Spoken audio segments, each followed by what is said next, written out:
macam-macam lah. Saya punya beberapa lembaga memang. Kawan-kawan itu pun juga akan menjadi sebuah buku. Nanti saya beritahu, mudah-mudahan waktunya nyampe. Kalau tidak nyampe nanti kita buat webinar lagi. Bagaimana sih menulis buku yang proyeksi bestsellernya itu nampak begitu ya? Atau bestseller lah, kita ingin bukunya bestseller. Gitu. Atau tidak bestseller tetapi sepanjang tahun itu tetap ada peminatnya. Mengapa menulis ya ini ya sebetulnya? Ya ini berhubungan dengan peradaban manusia begitu. Terus menulis itu ada unsur bisnis, prestis, tuntutan begitu ya. Kalau sudah kita pada tahap paling bawah, habit ya atau kebiasaan itu sudah menjadi hal yang sangat keren menurut saya, karena menulis sudah menjadi suatu hal yang kebiasaan, bukan lagi bisnis, bukan lagi prestis, bukan lagi tuntutan. Nah tadi kalau skripsi masuknya di mana ya? Kalau itu terserah teman-teman untuk memaknainya begitu.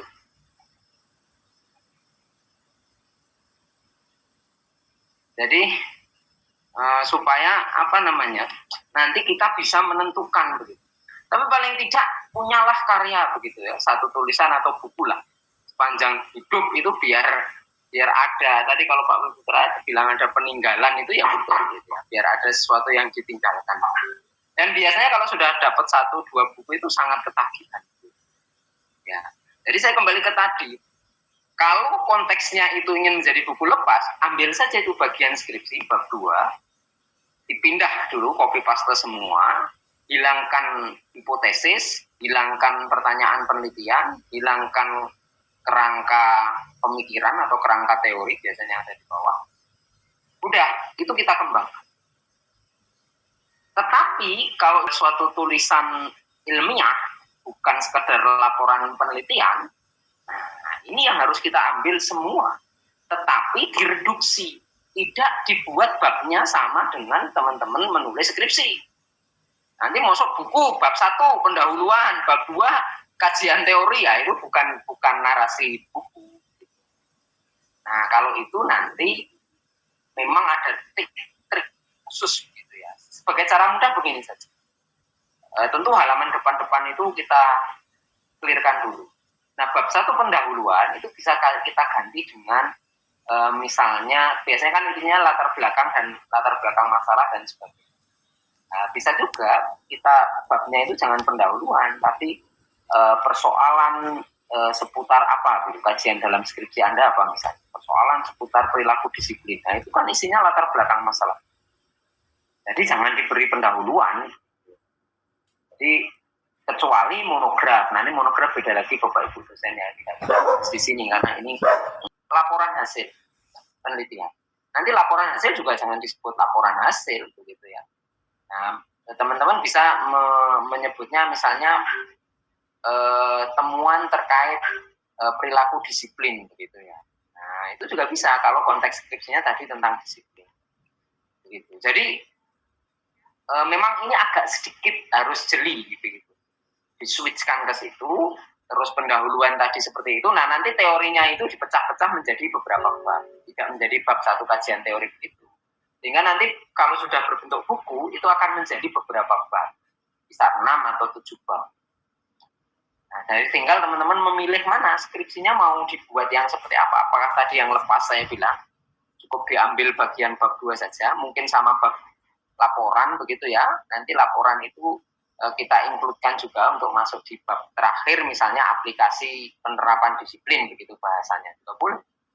Nah, kalau ini memang harus kejelian teman-teman untuk merubah itunya, posisi itu. Jadi saya kira memang tidak mungkin kalau satu pelatihan ini sudah bisa langsung goal begitu ya. Jadi nanti mungkin beberapa waktu lagi nanti kalau ada kesempatan saya akan buka lagi ya. Jadi nanti untuk lebih teknisnya begitu. Karena itu paling tidak yang membutuhkan 2 atau 3 kali pertemuan begitu untuk betul-betul teman-teman tune untuk menjadi itu ya.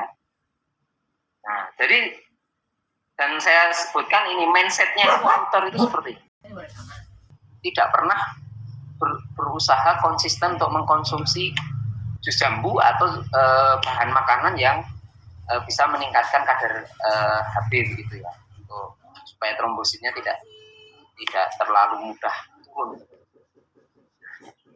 Itu terus saya berpikir, kenapa sih saya tidak menembusi dokter, perawat atau bidan supaya nulis tentang demam berdarah, bagaimana pencegahannya, bagaimana. Karena kalau seminar seperti ini Bapak Ibu, itu kan yang mendengarkan hanya berapa. Tapi kalau kita nulis bukunya itu bisa ada di mana-mana. Terus saya itu sampai nyari orang, tolong dong saya dibuatkan buku ilmu bagaimana supaya kalau anaknya terkena diare. Nah termasuk tadi saya bilang, kenapa kemarin beberapa waktu yang lalu banyak orang isoman mati. Nah karena bisa jadi dia tidak tahu ilmunya. Ke rumah sakit penuh, di rumah karena bukan orang medis misalnya, isoman tapi tidak paham ilmunya. Iya kan? Jangankan ditanya berapa saturasi oksigen, alatnya saja nggak punya. Ngeceknya bagaimana? Berapa suhu badannya? Tempeli pakai tangan. Oh, anget, panas. Nah, itu berapa? Ya kan nggak bisa. Padahal di rangkaian isoman itu harus paham itu. Suhu tubuh, saturasi oksigen, pertolongan kalau terjadi ini, itu. Nah, itu didapat dari mana? Apa iya orang kampung suruh ikut webinar? Kan belum tentu bisa. Buku. Kasih, share ke mereka gratis. Kirim filenya. Beritahu sanak saudaranya, salah satu upaya paling tidak. Begitu ya. Nah kemarin kebetulan saya sudah merintis ini bersama kawan-kawan di sel. Nah begitu saya merintis, baru selesai membuat bab-babnya. Nah saya sendiri ternyata terkena COVID, harus isoman. Sampai kemarin itu baru selesai. Nah ini cita-cita saya juga Pak Suhendar, mau saya tuliskan itu. Cerita saya isoman bersama 6 orang anggota keluarga melewati masa-masa kritis, malam-malam harus bingung cari oksigen, akhirnya dapatnya obat asma kita pakai, akhirnya juga dapat menolong, begitu. Jadi kan itu kan menjadi hal yang menurut saya menarik kalau dibuat dalam satu narasi cerita, karena tiap anggota keluarga yang positif gejalanya ternyata berbeda-beda. Itu ya Bapak Ibu sekilas, nanti silahkan diskusi. Ini besok materi kalau sama Bapak Ibu dosen, ini contoh buku ajar. Ini buku saya yang bestseller Bapak Ibu, karena saya dulu dosen kesehatan sebelum ke pendidikan. Ini sudah banyak sekali menyumbang citasi di saya. Metodologi penelitian kebidanan, karena saya bidangnya itu statistik, metodologi penelitian, penilaian, itu bidang saya gitu ya. Kenapa dulu kebidanan? Karena saya dulu dosen kesehatan 9 tahun sebelum berpindah ke pendidikan. Kalau sekarang saya udah jarang nulis di kesehatan. Ini contoh misalnya yang monograf. Ini juga buku saya yang bestseller Bapak Ibu. Ini buku referensi masuk kategorinya. Ini sudah menyumbang citasi 2.900 lebih dalam Google Scholar saya, terakhir saya cek. Karena ini sudah cukup lama, ini cepat sekali lakunya. Ini strategi kita. Lihat judulnya, Teori dan Pengukuran Pengetahuan Sikap dan Perilaku Manusia. Kenapa ini banyak disitasi? Bapak Ibu mungkin perhatikan, banyak sekali judul skripsi mahasiswa itu hubungan pengetahuan, hubungan sikap, hubungan perilaku. Nah itu kan dia pasti akan nyari buku itu. Itu strategi kalau saya. Makanya lahirlah buku ini. Dan ini sudah lama sekali, sampai sekarang masih dicari orang. Apalagi saya tulis di bawahnya, dilengkapi contoh kuesioner. Nah itu kan memudahkan mahasiswa kan. Oh itu saya mau buat kuesioner pengetahuan. Di situ sudah ada contohnya. Tinggal saya memodifikasi atau mengembangkan. Itu ya Bapak Ibu dan rekan-rekan mahasiswa, silahkan nanti ini saya buka diskusi, bisa tanya ke saya atau ke siapapun. Ini buku-buku di penerbit saya, ini masuk di gramedia.com.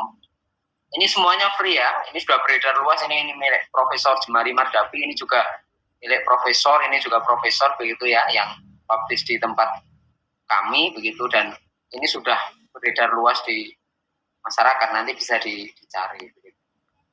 Oke, silahkan kalau ada yang mau bertanya bisa kepada saya, bisa ke Pak Wiputra, bisa raise hand atau langsung menyalakan itu. Silahkan Pak Ujang, monggo. Assalamualaikum warahmatullahi wabarakatuh. Waalaikumsalam warahmatullahi wabarakatuh. Izin bertanya, Bapak yang saya banggakan, Saya sangat tertarik sekali dengan penyampaian materi dan materi yang Bapak sampaikan perihal tulisan ilmiah. Yang saya tanyakan yang pertama, seperti yang Bapak jelaskan tadi, insya Allah saya paham. Cuma saya perlu penguatan pemateri tersebut untuk dapat melakukan yang terbaik. Misalkan salah satunya saya, kalau lah boleh Bapak bisa, di manakah saya mendapatkan buku karya tulis yang Bapak sampaikan tersebut? Karena saya udah nyari belum nih. Karena buku tersebut memang sangat amat menunjang bagi para mahasiswa yang sedang melaksanakan tugas akhir, begitu. Yang pertama. Saja Pak, mungkin pertanyaan saya karena mungkin yang lain juga ingin menyampaikan pertanyaan. Terima kasih. Wassalamualaikum warahmatullahi wabarakatuh. Ya, terima kasih Pak Ujang. Saya jawab dulu nanti kalau Pak Putra mau menambah. Kalau mau mendapatkan bukunya, kalau di online tidak ada, di toko tidak ada, bisa hubungi saya Pak. Nanti saya cetakkan sehari bisa 500 kalau butuh banyak. Gitu. Karena kapasitas percetakan kami sehari mampu mencetak 1000 buku.